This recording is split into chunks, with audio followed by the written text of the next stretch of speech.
Vamos falar do caso Sampietri. Quase um ano e meio depois da morte de Claudete Sampietri, o rumo das investigações pode mudar completamente. Novas provas foram encontradas na casa onde ela morava com a família. Deixa eu relembrar essa história para você entender. Em janeiro lá de 2017, a Claudete foi dada como desaparecida. Ela teria saído de casa para fazer algumas vendas e nunca mais voltou. Lembra disso? Na época, a família até procurou o Balanço Geral pedindo ajuda para que a foto dela fosse divulgada e para que quem tivesse alguma informação sobre o paradeiro da mulher entrasse em contato com a polícia. Mas não demorou muito, pouco tempo depois, um corpo foi encontrado em chamas em um matagal na cidade de Pinhais, na região metropolitana. E era o corpo de quem? O corpo da Claudete. O crime chocou a Grande Curitiba principalmente pela crueldade, pela brutalidade. Por que uma mulher teria sido morta, esquartejada e tido parte do corpo queimada em um matagal? Na época, o marido da vítima foi dado ele como principal suspeito. Mauro Sampietri teria matado a própria esposa, com quem viveu por cerca de 30 anos, depois de ter descoberto uma possível traição e por não querer dividir os bens do casal. Ele foi preso, solto para responder ao processo em prisão domiciliar e preso de novo, depois de descumprir as medidas cautelares dadas por uma juíza.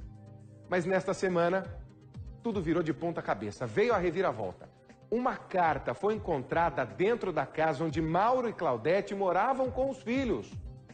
O conteúdo da carta leva a crer que Claudete poderia ter sido morta em um ritual satânico. A reportagem especial é do Daniel Santos. Balança. Um dos crimes mais cruéis da história da capital paranaense agora é processo em fase de diligências. Coleta de provas solicitadas pela defesa e acusação, no caso o Ministério Público, antes da Justiça agendar o julgamento popular.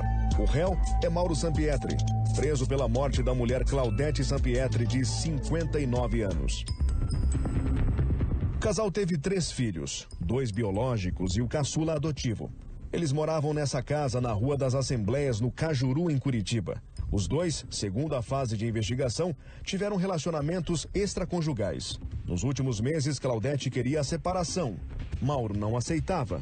E esse seria o motivo do crime. Entramos 2 vezes nessa casa vazia. A primeira para ouvir o que Mauro tinha a dizer sobre a morte de Claudete. Na sexta-feira eu acordei 5 horas da manhã. Eu ia no Ceasa naquela semana para meu filho comprar mercadorias. Eu saí 5 horas da manhã, fui no Ceasa, voltei 8 horas. Nós não tomamos café, eu pego meu filho, nós vamos abrir a frutaria deles, que eu não tenho horário para trabalho. Eu abri lá com eles, voltei. Voltei, a minha esposa estava dormindo. Como ela toma Rivotril, eu falei, Claudete vai dormir até ao meio-dia, mais ou menos ao meio-dia. Normal, é normal isso. Eu fui até a minha gráfica, eu tenho uma gráfica em cima num barracão na minha casa. Eu estava consertando máquinas para revenda. Por volta de 11 horas, 11h30, eu vim aqui para minha cozinha para tomar um café. E eu percebi que minha esposa já estava no quarto, falando ao telefone.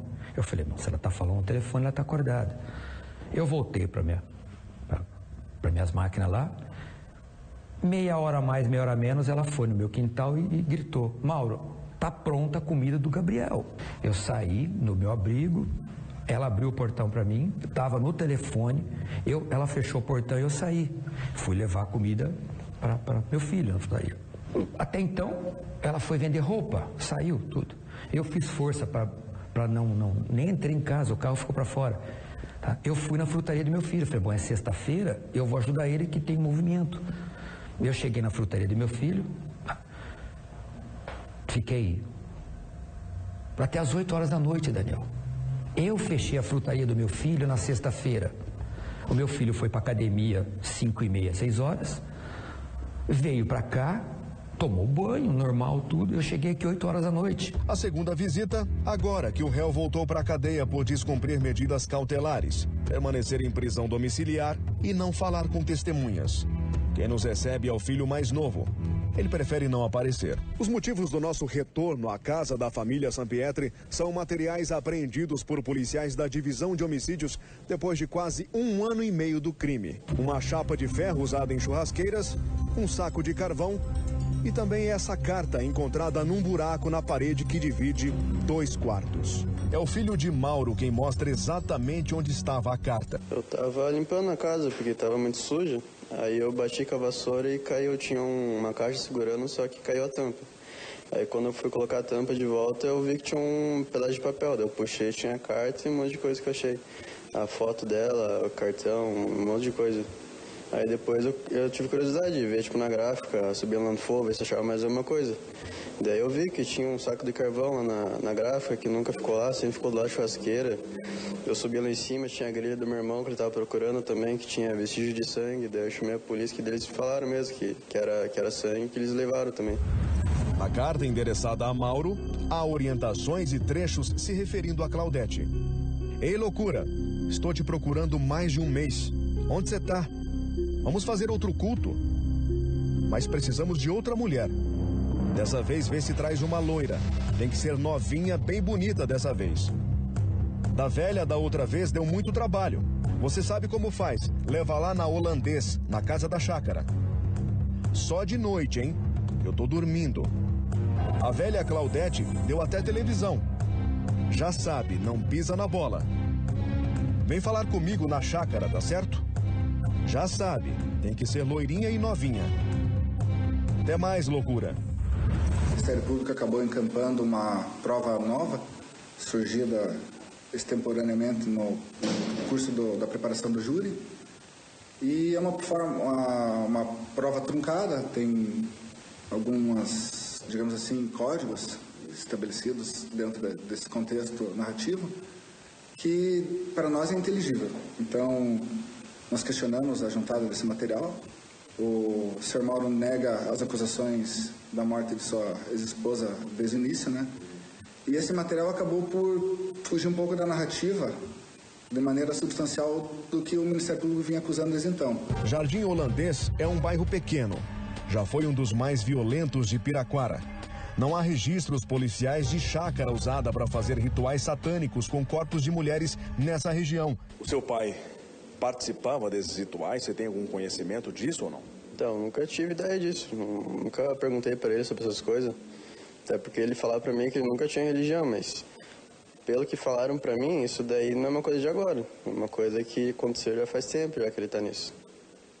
Que pessoas que são de religiões assim, tipo, espírita, essas coisas, que conhecem esse tipo de coisa. Claudete Sampietri foi esquartejada, partes do corpo ocultadas. Cabeça, braços e pernas não foram encontrados. Só o tronco apareceu ao lado de um ginásio de esportes no Veisópolis, em Pinhais, a menos de 2 quilômetros da casa dela.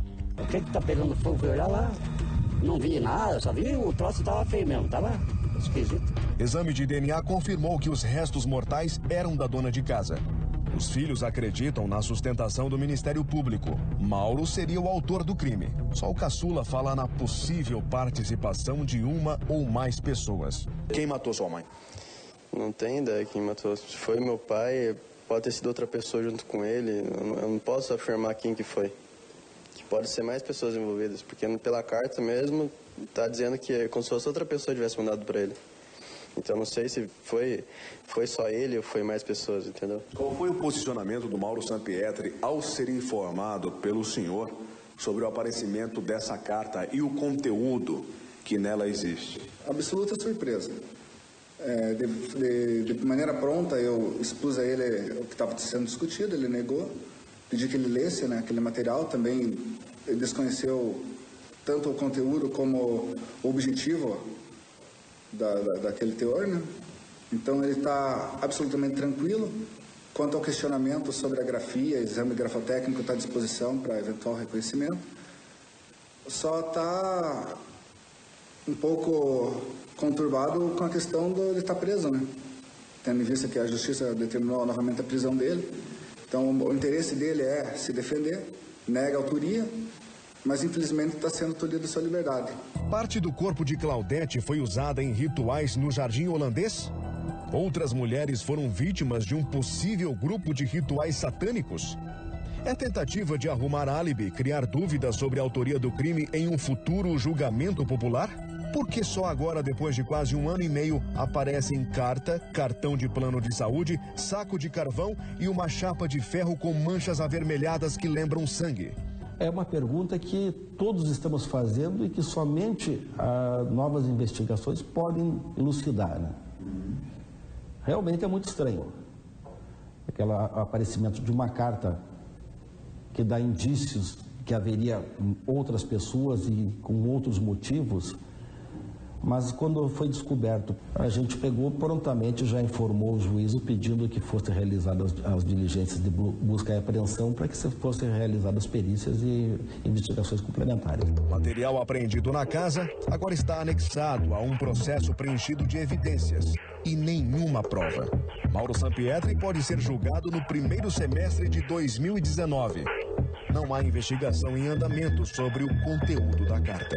Olha aqui pra mim, ó. Pode olhar pra mim. Porque a pessoa que eu casei, a pessoa que eu amo, que eu vivo dos 16 anos de idade, até hoje, Daniel, minha esposa tá aqui. Minha esposa não morreu não, Daniel. Quem ama não mata. Quem ama não morre não, Daniel. Eu pediria pra polícia que fizesse alguma coisa. Não fui eu, Daniel. Não fui eu.